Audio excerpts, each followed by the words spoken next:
पर वो जितना हमारे स्मरण में दे रहे बता रहा हूं। वशनात् सर्वभूतानां वसुत्वाद देवयोनितः वासुदेवस्ततो वेद्यो बृहत्वाद विष्णु रुच्यते।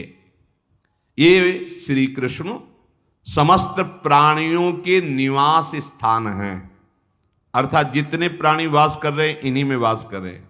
विराट रूप में जो भगवान का स्वरूप है, सब प्राणी उन्हीं में वास कर रहे हैं। एक एक रोमकूप में ब्रह्मांड है, उन ब्रह्मांडों में से जैसे गूलर के पेड़ में गूलर के बल छोटे छोटे छोटे ऐसे, उनके अंदर देखो कीड़े, उस तरह अपना। और सब भगवान में वास करते हैं और सब में भगवान वास करते हैं। यह है शुद्ध बोध। सब भगवान में वास कर रहे हैं क्योंकि विराट रूप सब भगवान, इतने महान महतो महियान कि सब भगवान में वास कर रहे हैं। और अणुअणियान, इतने छोटे स्वरूप में कि जो सूक्ष्मदर्शी से देखा जा सकता, उसमें भी भगवान विराजमान है। सब भूत भगवान में विराजमान और सब भूतों में भगवान विराजमान, इसीलिए उनको वासुदेव कहते हैं।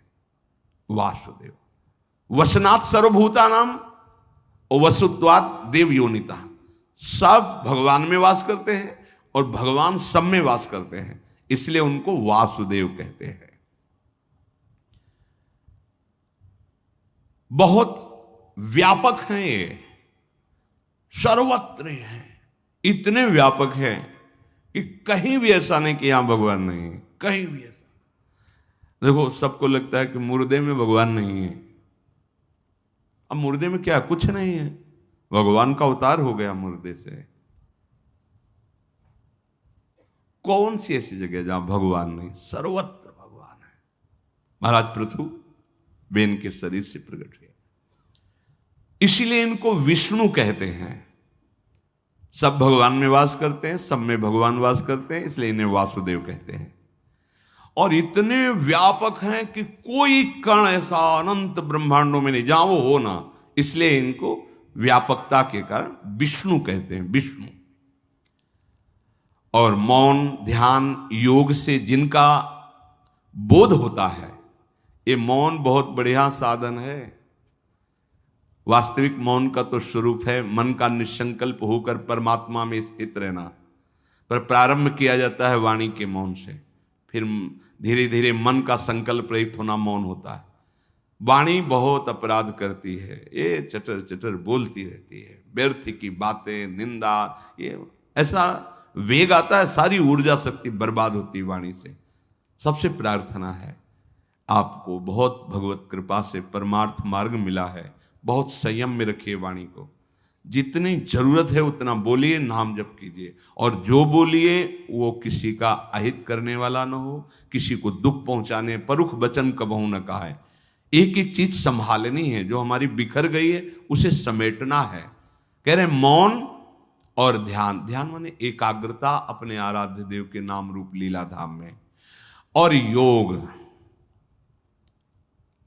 अगर हमारा चिंतन संसार का हो रहा है तो हम संसार के, प्रभु का हो रहा है तो प्रभु के हैं।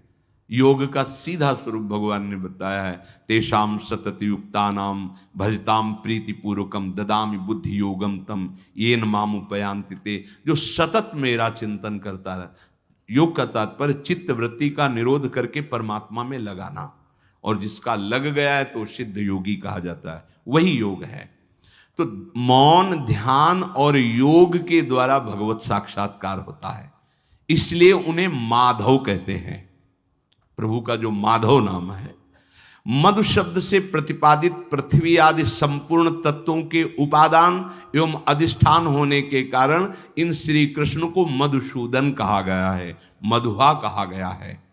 कृष्ण धातु सत्ता अर्थ का वाचक है, सबकी सत्ता। कृषि भूर्वाचक शब्दो अणस्य निर्वृत्तिवाचक विष्णु तद्भाव योगाच कृष्णो भवति सात्वतः।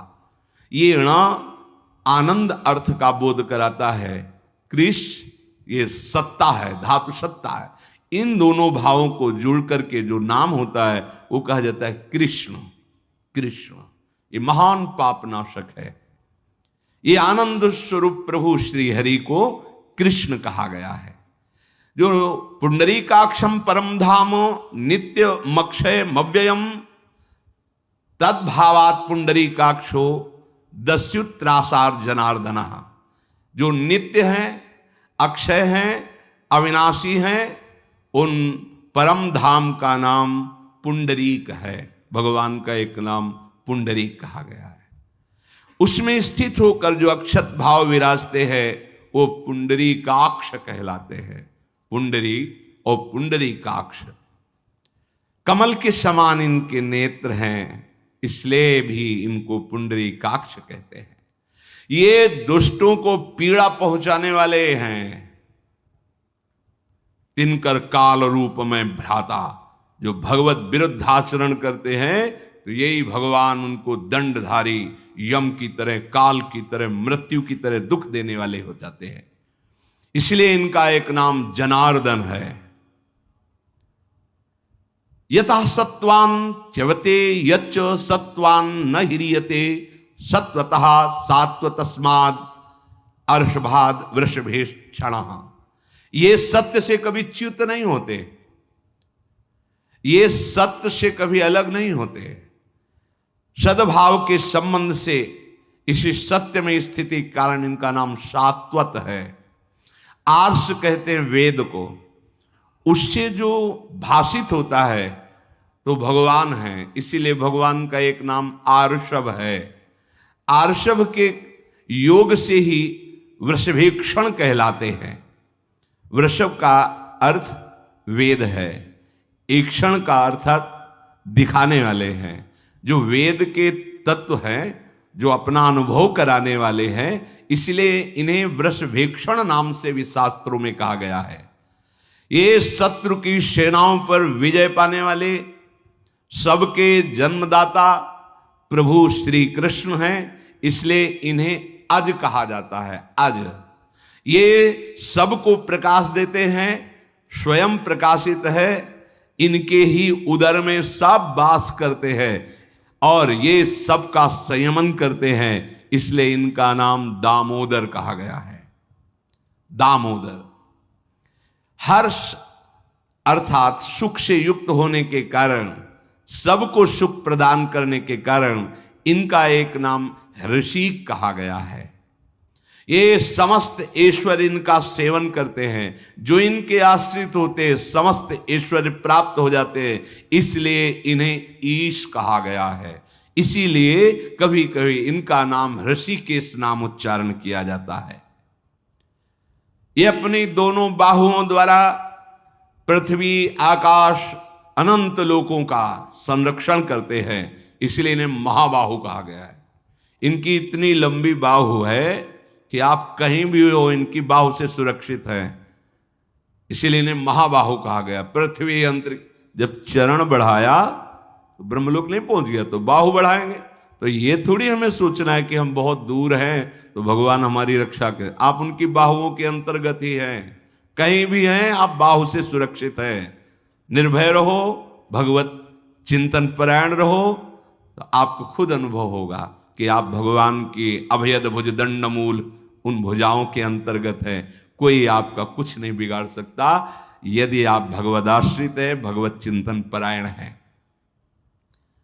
श्री कृष्ण कभी गिरते नहीं, क्षीण नहीं होते। अधो न क्षीयते जातु, इसलिए इनका नाम अधोक्षज है। और जो इन अधोक्षज की शरण में होता है वो कभी गिरता नहीं है। नरो अयन, जीवात्मा का आश्रय, इसलिए इनका एक नाम नारायण भी है। सर्वत्र परिपूर्ण, सब में विराजमान, यही पुरुष हैं और सब पुरुषों में ये उत्तम है, इसलिए इनका नाम पुरुषोत्तम है।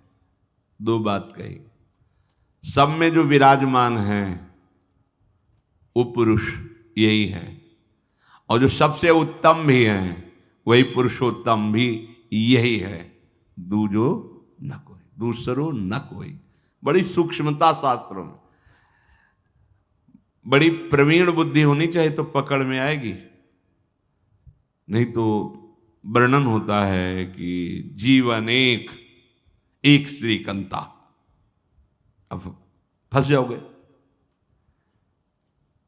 तो ऐसा भाव समझना है कि जैसे लाखों घड़े रखे हैं